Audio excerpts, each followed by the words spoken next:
오늘의 전국 현안 짚어보는 시간입니다. 김영준 배재대 석좌교수, 배종찬 인사이트K 연구소장 나와 계십니다. 어서 오십시오. 네. 안녕하세요. 안녕하십니까. 안녕하십니까.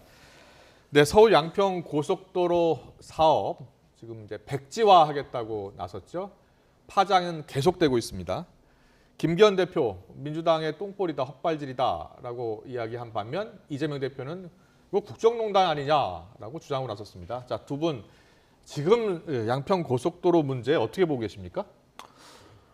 저는 뭐 여론도 이제 우리 파악을 해봐야 될 겁니다. 네, 어떤지. 네. 근데 워낙 지금 정쟁되는 사안이 되다 보니까 정치적으로 지금 대결하고 있거든요. 저는 정책적으로 접근해야 된다. 아, 그러니까 분명히 과정과 역사가 있는 사안이거든요. 네, 네. 2017년에 이 고속도로 계획 건설 계획에 반영이 됐고, 네. 2021년에 기재부의 기획재정부의 예비 타당성 조사가 통과됐고 지난해에 국토교통부에서의 타당성 조사가 시작이 됐고 그게 이제 올해 5월에 이 노선 수정안이 전략환경 영향평가를 통해서 이 수정안이 변경이 됐고 공개가 됐거든요. 네. 그러니까 저는 이걸 확인하면 될 것 같아요. 그 과정 하나하나를 예, 짚어보면 저는 되는데. 땅 이야기 다 빼고 네. 일단은 이건 이따가 다시 제가 또 땅 이야기 예, 했습니다. 예. 땅 이야기 다 빼고 이 과정에서 문제가 있는지 없는지 왜 바꿨는지 그 근거가 뭔지 그리고 그것이 어떻게 지금 양평 국민들에게 그리고 이 도로가 만들어지면 이용할 사람들에게 영향을 미치 철저히들은 도로교통 정책에 접근해서 네. 해석을 하고 규명이 돼야 될 것으로 보입니다. 그렇군요. 김명준 교수님은 어떻게 보고 계세요? 아직 후보 노선만 있지 노선이 확정된 거는 아닌데요. 예. 실제로 벼랑간 외국 원안이 새로운 안이 나왔느냐라는 과정에 대한 이해가 필요할 것 같은데요. 네. 작년 7월에 양평군에서 실은 원안에서 IC라 해서 나들목이라고 그러잖아요. 인터체인지를 만들어 달라고 하면서 몇 예. 가지 이제 안을 제시를 했고 그래서 네. 세 가지 안이 이제 만들어진 거죠. 예. 1안은 이제 원안이고요. 예. 2안이 이제 변경안인데 강화 IC에서 만들어서 결국은 지금 이제 문제가 된 강상면 쪽에 종점으로 바꾸는 걸 말하는 거죠. 네, 두 그래픽 번째 보면서 설명해 변경안이요. 주세요. 네. 그래서 그 양소면에 있는 곳이 이제 1안이고요. 예. 그다음에 이제 변경안은 이제 강상면인데 문제는 저기에는 지금 IC 건설에 대한 부분이 없어요. 그러네요. 그런데 빠져있네요, 빠져 있네요. 근데 예. 주민들은 IC 건설을 원하는 거예요. 왜냐하면 예. 그렇게 해야지만이 이제 원활한 그 도로를 교통을 원활하게 이용할 수 할 수가 있기 있으니까. 때문에 저 종점 같은 경우보다는 이제 IC를 건설을 할 때 네. 강화 IC가 만들어지면은 그 다음에 원안으로 가는 게 낫냐? 아니면 강상면으로 가는 게 낫냐? 예. 요게 이제 큰 쟁점이라고 보거든요. 그렇습니다. 그러면 이거는 충분하게 지금 논쟁의 여지가 정치적 문제가 아니라 최고의 전문가들이 모여서 네. 몇 가지 세 가지 원칙에 의해서 결정을 내리면 될 것 같아요. 첫 번째는 주민들의 요구가 어떤 거냐라는 거 하나. 주민들의 요구를 먼저 듣고. 즉, 두 번째가 환경 파괴가 어떤 방향이 더 적냐. 예. 왜냐하면 환경 영향 평가를 하는 게 그런 거거든요. 예. 그 마지막으로는 고속도로 건설에서 혜택을 보는 인구가 어느 지역이 더 많은가라는 예. 걸 가지고서 평가를 하면은 제가 볼 때는 강화 IC를 만들었을 때 원안으로 가는 게 낫냐 아니면 강성면으로 가느냐 이게 그렇게 어려운 작업은 아닌 것 같아요. 예, 그러니까 지금 예. 이제 배 소장님 말씀하신 것처럼 정책적으로 측면을 하게 되면은 당연히 이 부분에 대해서 해법이 나올 수 있는데 네. 바로 특혜 논란이라고 시작을 하다 보니까 이게 이제 정치 쟁점화되고 이제 국민의힘은 그러니까 원안에 있는 뭐 양서면 그 종점에 전 양평 군수 쪽에서 땅을 갖고 있다. 이것도 특혜 아니야. 이런 식으로 특혜 논란을 간다는 거는요. 네. 저도 서울 양평 고속도로 많이 다녀봤거든요. 정말 막힙니다. 아. 이걸 진짜 해소하려고 한다면 네. 자 이제 논쟁을 접고 예. 정책적으로 이 문제를 풀어야 되지 않을까 생각합니다. 알겠습니다. 여야가 지금 진실 공방을 벌이고 있습니다. 국민의힘 경기 여주 양평 당협위원장을 맡은 김성교 전 의원 그리고 민주당 최재관 여주 양평 지역위원장 여야의 목소리를 듣고서 더 이야기 나누겠습니다. 예타 여름이라든지 돈이 많이 드는데 결국 그쪽에 대통령 부부의 땅이 있다. 또 그런 의혹을 살 수밖에 없는 비상식적인 결정을 했다는 거거든요. 그러니까 저는 국토부가 이해가 안 되는 거죠. 지금 상태로는 이해가 안 되는 거기 그 대통령 땅이 있어서 또는 그런 특혜가 아니고서 상식적으로는 이해가 안 되는 그런 결정을 했는데 그러니까 뭐 어떻든 그렇게 따지면은 누구 안 걸리는 사람 있습니까? 거기에 정동균 그 전 군수도 그 글로 가는 땅에 땅이 양서면 쪽에 있다는 거 땅이 아닙니까? 있죠. 예. 그럼 그렇게 해서 안 걸리는 땅이 있겠어요? 그러니까 그런 거를 가지고 논쟁으로 하지 말고 대한민국 국민을 바라보고 대한민국 발전을 바라보고 일을 하다 보면은 무조건 잘 됩니다. 네, 여야 입장 듣고 왔는데요. 두 분 말씀은 정책으로 접근을 하자, 주민들 요구 또 환경 영향 평가해보고 또 어떤 누가 혜택을 더 많이 보는지 그리고 혜택 인구도 한번 점검을 해보자 이렇게 대응을 하자라고 하는데 정부 여당 야당 생각이 다 조금씩 다릅니다. 정부는 일단 백지화를 일단 선언해 놓은 상황이고요. 그렇습니다. 야당은 특혜 의혹 특검 국정조사 하자라고 하고 있어요. 네, 이게 이미 이제는 정책적 접근이 어려워지고 정치적으로 전환돼 버렸어요. 그래서 누구의 땅 이야기가 계속 이제 불거져 나올 수밖에 없는 사안입니다. 네. 그러다 보니까 전 양평 군수의 땅이 양서면 근처에 있지 않냐. 그러니까 이란 근처에 있다. 그렇죠. 그래서 원안을 계속 이야기하는 것이다. 또 심지어는 김부겸 전 총리 이야기까지도 나와요. 아이고. 그런데 예. 이제 가장 핵심적인 것은 이 강상면으로 변경이 됐는데 강상면으로 종점으로 변경된 그 자리에 김건희 여사 일가 가족이 소유하고 있는 예. 땅이 있다는 것이거든요. 꽤 큰 규모의 땅이 있다는 겁니다. 네, 네. 그러니까 이제 여기서 제일 핵심적인 건 이거예요. 이 쭉 역사가 있는데 왜 그러면 강상면으로 변경된 거냐? 강상면으로 변경된 것이 아주 합리적인 근거를 가지고 있습니다. 앞서 이제 김영준 교수께서 말씀하셨던 대로 저는 이 올해 보고서가 굉장히 중요하다고 봅니다. 전략 환경 영향 평가. 네. 이걸 오롯이 저는 공개를 하는 것이 가장 최선이다.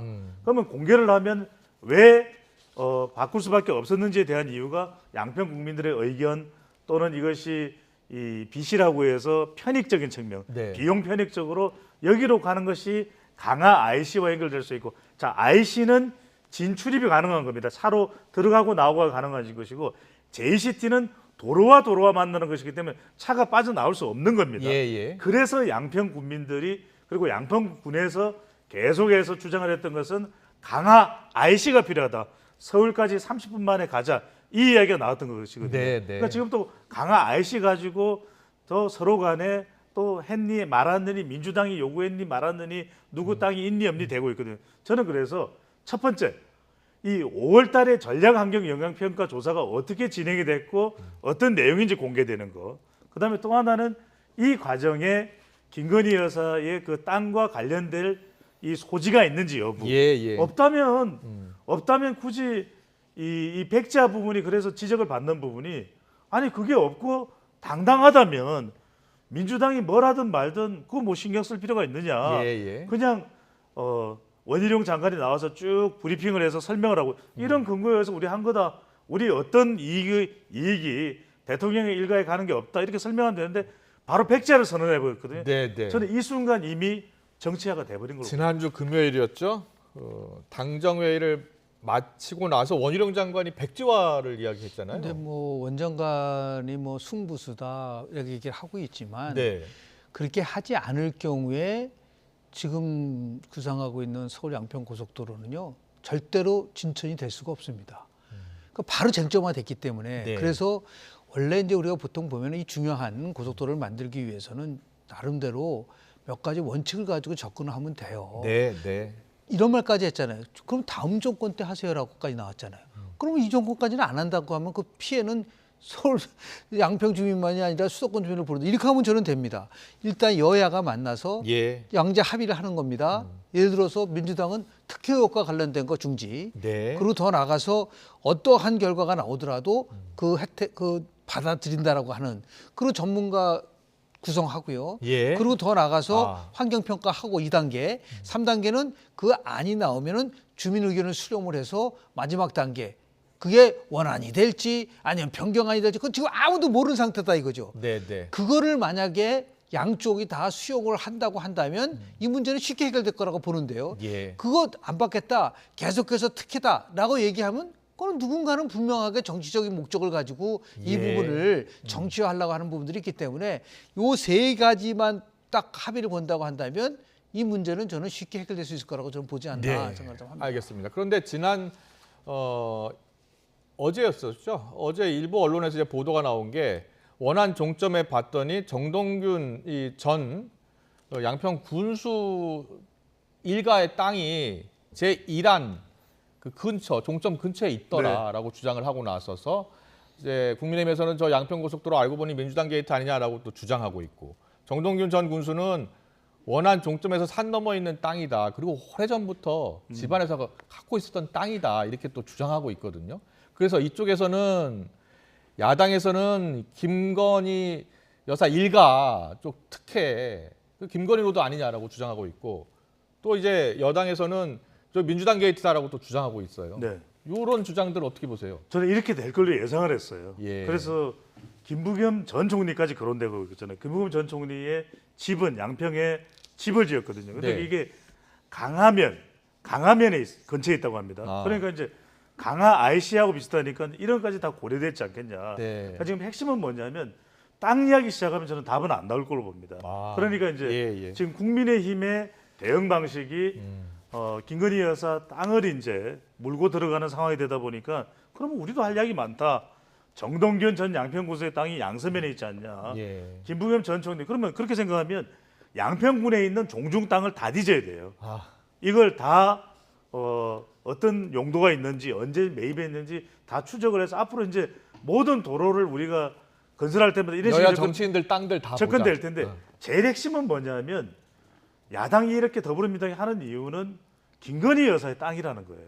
대통령과 관계됐기 때문에 이거는 상당히 의혹스럽다 이런 이야기거든요. 그래서 예, 제가 예. 거듭 말씀드리지만 이렇게 해서는 절대 해결이 안 됩니다. 그리고 우리가 또 여기 이 더 뉴스 시간에 방법을 김영준 교수님하고 저하고 제시한다고 해서 이걸 받아들일지 모르겠어요. 근데 첫 번째는 저는 뭐냐면 이걸 백지화해버리면 양평 국민들에게 엄청나게 피해가 가는 것이고 특히 이제 이게 수십 년 동안 이야기가 되어 왔던 겁니다. 두물머리가 밀려도 너무 밀려요. 예. 세물머리, 네물머리 돼야 된다는 이야기를 할 정도로 도로가 더 넓혀져야 된다는데 그러면 저는 원희룡 장관도 저는 좀 워워워 해야 된다고 봅니다. 그래서 예. 일단은 이걸 우리가 어떻게든 도로를 건설해야 된다. 그래서 하남의 가밀천 IC부터 출발하는 것이 노선이 양서면으로 가든 중부 내륙 고속도로랑 강상면으로 가든 만날 수가 있거든요. 네. 그렇다면 출발을 하고 두 번째는 진상 규명해야 됩니다. 네. 안 할 수가 없어요. 네. 진상 규명을 아주 독립적으로 네. 또 전문적으로 해서 김영준 교수님 말씀하셨던 대로 정말 공정하게 해서 그런 다음에 저는 그 결과에 따라서 환경영향평가 근데 예비 타당성 조사를 다시 하면 2년이 걸릴 거예요. 아. 이것도 완전히 뭐 지방선거까지 이어질 가능성이 상당히 높습니다. 그래서 예. 저는 환경영향평가하고 좀 전문가들에 의해서 이제는 좀 답을 좀 몇 개월이 더 걸리더라도 어느 정도 중재에 들어가고 조정에 들어가는 그런 접근이 필요해 보입니다. 네. 뭐 추진부터 확정, 변경까지 그 과정 하나하나를 제대로 들여다보고 제3의 기구가 됐든 어느 기구가 됐든 진상 규명은 꼭 필요하다는 말씀을 해주셨습니다. 그런데 이 고속도로 백지화 관련해서요. 원희룡 장관과 용산 대통령실과의 교감 가능성에 대한 이야기가 나오고 있어요. 물론 원희룡 장관은 부인하고 있습니다만 야당에서는 교감서를 제기하고 있는 것 같아요. 어떻게 보세요? 저는 여론상으로 본다면은 원희룡 장관의 이 정치적 판단으로 보입니다. 네. 어떤 식으로 우회적으로 교감을 했는지는 저는 알 수 없습니다. 하지만 어떤 과정이 있었던 간에 내가 정치적으로 안고 가겠다고 판단을 한 것은 정치인인 거죠. 예. 물론 부처의 장관으로서 더 정책적이어야 되고 행정적 판단이 우선돼야 됩니다. 하지만 정치적으로 갔다는 것은 더불어민주당과의 지금 맞대결 양상이 있기 때문에 네. 그렇게 이제 간 것이고 그만큼 이게 어떻게 전개되느냐에 따라서 원희룡 장관은 이게 득이 되든 실이 되든 본인은 이제 앞으로 자기 정치 운명에서 오롯이 안고 가야 되는 거죠. 김영준 교수님은 그 원희룡 장관의 결정이 윤석열 대통령 모르게 혼자 판단으로 결정했다 이렇게 보세요? 저는 두 가지 목적 때문에 했다고 봐요. 예. 오히려 이 서울 양평 고속도로를 추진하기 위해서 그렇게 한 거죠. 백지화라고 하는 거를 강수를 두면은 네. 어차피 이 부분에 대해서 하지 않으면 진행이 될 수가 없어요. 김건희 로드가 만들어질 수 있을까요? 저는 불가능하다고 봅니다. 지금 자꾸만 원안이라고 얘기를 하고 있지만 네. 많은 주민들은 강화 IC를 포함해서 뭔가 이 노선 변경을 누가 처음에 주도를 했죠? 그 주도한 세력들이 그래도 과거에 민주당 네. 소속에 있는 분이 중심이 돼서 했다고 한다면 이거는 김건희 여사와 관련된 부분이 아닐 수도 있음에도 불구하고 정치 쟁점화되면 단언컨대 이거는 중단되는 겁니다. 지금 노선 변경과 관련해서는 IC 설치는 민주당 그 전 군수인가요? 추진을 했었다고 하는데 종점 변경 관련해서는 국토부 추진이다 이렇게 지금 보고 있는 거죠. 그런데 그렇죠. 그 IC 변경이랑 IC가 만들어졌을 때 네. 그 IC가 만들어지고 다시 원안으로 갔을 때는 이게 여러 가지 이제 평가를 하겠지만 예, 예. L자로에서 한참 위에 올라가는 것이고 네, 네. 강천변으로 가면 그냥 그대로 쭉 가게 되는 건데 어떤 게 교통에 대한 관련돼서 좋은 방안이에 대한 얘기는 예. 얼마든지 할 수 있는 부분이 있는 거죠. 네, 네, 네. 그래서 지금 얘기하는 오히려 이 서울 양평 고속도로를 현 정부 내에 추진하기 위해서라도 특혜 의혹과 관련돼서는 분명히 깔끔하게 이건 전단해야 된다고 보는 거 아니겠는가. 네, 두 분 다 이 특혜 의혹 관련해서는 깔끔한 정리가 필요하다라는 말씀을 하고 계시는 것 같습니다. 자, 그렇다면 지금 상황이 윤석열 대통령 지지율에는 어떤 영향을 미치고 있는지 보겠습니다. 리얼미터 조사하고 한국갤럽 여론조사를 볼 텐데요. 자, 먼저 한국갤럽 여론조사부터 볼까요? 네. 자, 여론조사를 보면 네, 긍정 직전- 39.1, 부정 58이네요. 그렇습니다. 직전 조사보다는 2.9% 포인트가 내려갔죠. 저 한국갤럽 조사가 리얼미터 아니고 조사입니다. 리얼미터 리얼미터 여론조사입니다. 조사입니다. 네. 지난주 월요일부터 이제 금요일까지 실시했는데 이 조사 내용을 보면은 네. 단지 양평 이슈만은 아닐 텐데 양평 이슈가 영향을 미쳤다고 봐야 될 것 같아요. 왜냐하면 예. 수도권에서 가장 민감하게 지금 대통령 지지율이 움직이고 있기 때문인데 네. 그래서 이제 중요한 것은 한두 주 더 보면 이게 상당히 파격적인 이 직격탄을 주는 정도의 영향을 영향일지 미칠 것이다. 그렇죠. 그 영향일지 치명적인 영향일지 그게 아니라 진영 프레임으로 흡수되는 건지. 그러니까 지금 많은 우리 시청자분들이 궁금한 것 중에 하나가 이 대통령의 국정운영 지지율을 보면은 최근에 수능도 그랬고 후쿠시마도 그렇고 아주 민감한 이슈인데 대통령 지지율이 올라가는 결과를 보거든요. 조금이라도. 예. 그런데 그런 이유는 지금 워낙 진영 프레임화되어 있습니다. 그래서 이전과는 다르게 역대 대통령과는 다르게 웬만한 이슈에는 대통령의 지지율이 구조적으로 잘 안 움직여요. 프레임화돼 있어. 네. 그런데 양평 이슈가 다른 이슈하고 수능과 후쿠시마하고 차이가 있는 건 뭐냐면 땅 문제입니다. 네. 그리고 이게 이제 이 하남에서 출발해서 광주, 경기도 광주죠. 지나서 양평의 양서냐 강상면이 양서 강상면이 빅데이터로 보면 이렇게까지 유명해진 적이 없어요. 자, 갤럽 여론조사도 네. 볼까요? 갤럽 조사를 보면은 이 조사는 리얼미터 화면에 보고 있는 예. 조사는 리얼미터 조사. 갤럽 조사를 보면 예. 지난주 목요일까지 그러니까 리얼미터 조사는 금요일 하루 차이가 있습니다. 목요일까지 조사된 건데 여기서는 대통령의 지지율이 2% 포인트 올라가서 38%거든요. 예. 그러니까 이제 이 조사 같은 경우에는 양평 이슈가 좀 덜 반영됐다. 그래서 대통령의 그동안의 외교 행보나 보수 지지층들이 결집하는 현상이 조금은 더 두드러져도 볼 수 있는데 예. 리얼미터 조사만 놓고 보면 수도권의 움직임이 조금은 더 민감했는데 이게 과연 대통령의 지지율에 계속 영향을 주는 이슈로 더 확대될지 예. 아니면 최근에 일반적인 이슈들이 민감한 이슈일지라도 대통령의 지지율에 크게 치명적인 영향까지는 안 주는 네. 그냥 프레임 현상으로 흡수가 될지는 조금 더 지켜봐야 될 것 같아요. 그렇군요. 근데 자, 진짜 김영준 교수님은 어떻게 진짜 보고 계십니까? 그럴까요? 나는 지금 리얼미터 조사 결과 나오고 나서 리얼미터 측에서 그 서울 양평 고속도로가 영향을 미쳤을 가능성이 크다고 얘기하는 거 보고 깜짝 놀랐어요. 이게 7월 3일서부터 7월 7일까지 리얼미터가 조사를 했는데요. 예. 양평 문제가 7월 6일 날 발표가 나왔고 백지화가 7월 예. 됐으니까요. 예. 그럼 이틀 사이에 반영이 됐을까라는 제가 의문을 갖게 되는데 실제로 한번 그 리얼미터 있는 분들 한번 분석해 보세요. 가장 많이 떨어진 게 리얼미터 조사에서 대통령 국정운영이 가장 많이 떨어진 계층이 어딜까요? 예. 그런 식으로 따지면 진보 계층이라든지 민주당 지지 계층에서 많이 떨어져야 되잖아요. 네. 보수 계층에서 6.9%포인트 떨어졌어요. 그리고 60대에서 6.9%포인트 떨어졌습니다. 예. PK직에서 5.2%포인트 떨어졌어요. 2.9%포인트 떨어졌는데 왜 그러면 보수에서 6.5, 60대에서 6.9%가 떨어졌는가? 이게 서울 양평 문제 때문에 생긴 걸까? 아니라고 보거든요. 예, 뭔가 예. 다른 문제가 있을 것이다. 그래서 리얼미터 조사하고 한국갤럽 조사에서는 다르다는 게 네. 이런 부분에 대한 부분들이 있거든요. 예, 예. 정말 그런 해석을 하려면 서울 양평 고속도로와 관련된 거를 물어본 다음에 그것 때문에 내가 대통령의 지지를 바꿨느냐라는 그런 조사를 한 다음에 예. 이 조사 결과를 얘기를 해야지 그런 거 전혀 없이 조사 결과만 보고 7월 6일 날 이 문제가 나왔으니까 영향을 미쳤을 거예요.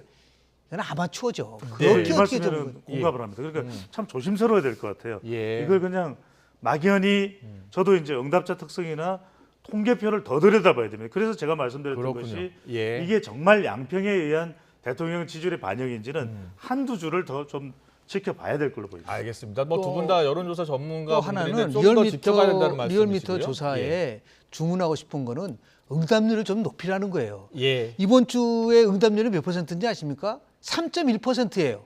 지난주 3.0%입니다. 예. 100명 해가지고 3명만 만약에 30명 잡아가지고 조사를 하면 그걸 그래서 신뢰성을 좀 끌기 위해서 네. 힘이 들지만은 응답률을 좀 최대한대로 좀 최소한도 10% 20%까지 끌어 올려야지만이 예. 왜냐하면 이렇게 나오니까 해석하기가 너무 힘들어요. 예. 조사 결과를 해석하기가 너무 힘들기 때문에 그런 면에서 각별히 좀 신경을 좀 써줬으면 좋겠다라는 말씀 좀 드립니다. 네, 알겠습니다. 여론조사까지 짚어봤고요. 여야 공방 이슈 사안 더 있죠. 후쿠시마 오염수 방류 이제 임박했다는 관측 속에 여야 정쟁 오늘도 뜨겁습니다. 여야 원내대표 목소리 듣고 오겠습니다. 우려했던 대로 야권의 태도는 시종일관 상식밖이었습니다. 그로시 사무총장은 우리나라를 방문하는 내내 고호음 등의 구호를 외치는 과격하고 무례한 시위를 마주쳐야 했습니다. 무례한 억지 주장이 계속 이어가자 한숨을 내뱉었습니다. 깊은 한숨 소리가 대한민국 국격에 금이 가는 소리로 들렸습니다. 국내 언론과 인터뷰에서 그로시 사무총장은 국제사회가 우려해야 하는 것은 후쿠시마가 아니라 북핵이다. 이런 정치적 발언을 서슴지 않았습니다. 우리 국민의 인식 수준을 폄하한 대단히 부적절한 말입니다. 과학적 진정성은 없고 정치적 오만만 가득한 정말로 도저히 납득할 수 없는 발언이었습니다. 네, IAEA 사무총장과 민주당 간의 이 면담 어제 있었어요. 네. 뭔가 좀 성과가 있을 수도 있다라고 생각을 했었는데 전혀 양측 주장이 워낙 팽팽하게 맞섰던 것 같습니다. 어제 만남 어떻게 보셨어요? 예고된 일이라고 저는 봐요. 예. 왜냐하면 민주당이 실은 이제 이게 편향된 보고서라고 하면은 근거가 뭐죠? 저 그거 듣고 싶었어요. 어떤 이유 때문에 이게 편향됐다는 얘기는 하질 않고 예. 이건 무조건 일본에 유리하게 나온 거다 얘기를 하니까 아마 2년간 11개 국가가 네. 참여를 했겠고 4개 국가에 대한 시료까지도 보냈었습니다. 예. 더 나가서 좀 IAEA는 그렇지 않습니까? 만약에 방류를 하더라도 이 방류 모니터링을 위해서 수십 년간 후쿠시마에 상주하겠다까지 얘기를 했단 말이에요. 예. 그렇다고 한다면 저는 다른 거 다 없이 우리 이렇게 민주당한테 좀 주문하고 싶은 거는 과거에 그 문재인 정부 때 이 방류와 관련돼서는 어떤 그 입장이었었죠? 그거 다 최소한도 한 번이라도 체크했어야 된다. 예. 뭐라고 얘기했냐면 2020년 강경화 외교부 장관이 일본의 주권적 영토 내에서 이루어지는 상황이라고 얘기했어요. 자, 정의연 외교부 장관이 뭐라고 했냐면 IAEA 기준에 맞는 적합적 절차에 따라서 된다면 굳이 반대할 거 없다. 네. 이거 얘기한 거예요. 진짜는 정부 때. 예. 그럼 최소한도 민주당은 지금 얘기하는 정의연 장관하고 강경화 장관 만난 적이 있나요? 왜 그때 그런 발언을 했는지 그 맥락을 좀 얘기해달라. 예. 한 번도 안 만나잖아요. 그러면서 무조건 이거는 잘못된 거로 얘기를 한다고 한다면 국제기구 1957년도에 만들어진 국제기구입니다. 그 국제기구에서 얘기하는 거를 무조건 폄하하고 아니다라고 얘기했을 때 과연 이거를 과연 국제사회에서 그럼 예. 더 추가로 얘기하면은 가장 먼저 닿는 캘리포니아, 예. 미국, 캘리포니아, 예. 캐나다, 호주, 그리고 뉴질랜드에서는 왜 이 부분에 대해서 문제 제기를 안 하죠? 아예 결과 보고서 뭐라고 얘기했어요? 거기서는 그거는 충분히 적합한 기준에 맞는다고 한다면 존중한다고 그랬잖아요. 근데 예. 왜 우리는 존중을 안 한다는 거죠? 안 하려면 거기에 맞는 합당한 근거를 제시해야 될 거잖아요. 네. 과학적 진정성이 없다 그러는데 그럼 민주당은 과학적 진정성이 있나요? 난 이제 박홍원 원내대표한테 묻고 싶어요. 그로시 발언이 과학적 진정성이 없다 그러면 민주당의 발언은 과학적 진정성이 있는가?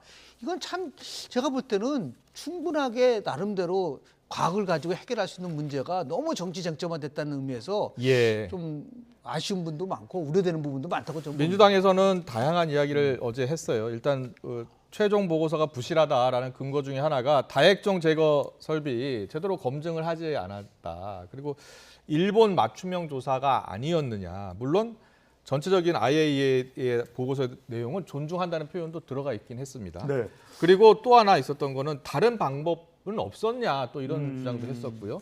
자, 어떻게 보셨어요? 제가 이런 말씀을 드려야 될 것 같아요. 그로시 총장이 들어와서 그러기 상태가 됐어요. 그건 왜냐하면은 네.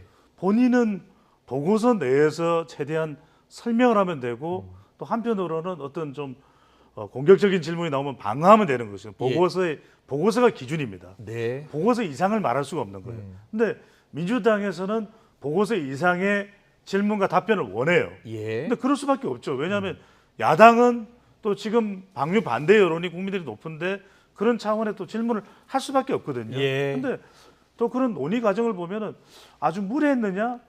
저는 뭐 그로시 사무총장이 어떻게 네. 받아들일지는 모르지만 예. 필요한 질문들도 많이 있었어요. 과연 그럼 이런 것에 대해서는 그래서 비공개 논의가 있었고 그 부분에 대해서는 민주당에 대해서도 정리를 내서 발표를 한다고 하거든요. 그러니까 네. 이겁니다.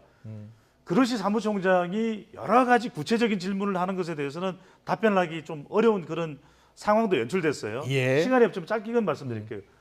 사실 유국기 단장하고 이야기를 좀 많이 했었어야죠. 네. 유국기 단장이 더 많은 내용을 시찰단에서 가져온 것을 통해서 이야기했다면 그걸 공개됐다면 더불어민주당이 할 질문이 좀 줄어들었을 텐데 네. 보고서를 넘어서는 질문에 대해서는 더불어민주당도 할 수밖에 없지 않았겠는가라는 생각도 합니다. 알겠습니다. 오늘 정치권 이슈는 여기까지 듣겠습니다. 배종찬 인사이트K 연구소장, 김영준 배재대 석좌교수와 함께했습니다. 잘 들었습니다. 고맙습니다. 고맙습니다. 감사합니다.